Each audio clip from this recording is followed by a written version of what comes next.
అదే RTV app వార్తల్ని క్షణాల్లో చదివే అవకాశం ఉంటుంది. ఒక న్యూస్ పేపర్, ఒక టెలివిజన్ ఛానల్ మీ చేతుల్లో ఎప్పుడూ ఉంటాయి. ఈడీ కేసు నిరాధారమైంది. రాజకీయ ప్రోద్బలం కేసు. దేశం మొత్తం వినడానికి నా స్టేట్మెంట్ ను నేనే చదువుతున్నాను. దాదాపు 6 నెలలుగా ఈ కేసు నడుస్తోంది. ఆగస్టు 17, 2022లో సిబిఐ తొలిసారి కేసు నమోదు చేసింది. ఆగస్టు 22, 2022న ఎన్ఫోర్స్మెంట్ కేసు ఇన్ఫర్మేషన్ రిపోర్టు నమోదైంది. నన్ను దోషిగా ఏ కోర్టు నిర్ధారించలేదు. నాపై ఎలాంటి కేసు నమోదు కాలేదు. సిబిఐ దాదాపు 31,000 కోర్టు ఫైల్స్ దాఖలు చేసింది. దాదాపు 294 మంది సాక్షులను విచారించింది. ఈడీ 25,000 పేజీలు ఫైల్ చేసింది. దాదాపు 162 మంది సాక్షులను విచారించింది. నాపై ఎలాంటి అభియోగాలు నమోదు చేయలేదు.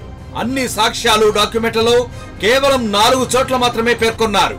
నా సమక్షంలోనే మనీష్ సిసోడియాకు ఎక్సైజ్ పాలసీ పత్రాలను అందించినట్లు Sisodia secretary C Aravind statement ఇచ్చారు. ఎక్కడా డబ్బులు ఇచ్చినట్లు ఆరోపణలు చేయలేదు. నా ఇంటికి చాలా మంది ఎమ్మెల్యేలు, మంత్రులు, వారి కార్యదర్శులు వస్తుంటారు. వాళ్ళు గుసగుసలాడుతూ పత్రాల లావాదేవీలు చేస్తుంటారు. సిట్టింగ్ సీఎం ను అరెస్ట్ చేయడానికి ఈ ఒక్క స్టేట్మెంట్ సరిపోతుందా? మరిన్ని వీడియోస్ కోసం ఛానల్ ని సబ్స్క్రైబ్ చేయండి. లేటెస్ట్ అప్డేట్స్ కోసం వాట్సాప్ ఛానల్ ని ఫాలో చేయండి. అండ్ లింక్ డిస్క్రిప్షన్ లో ఉంది.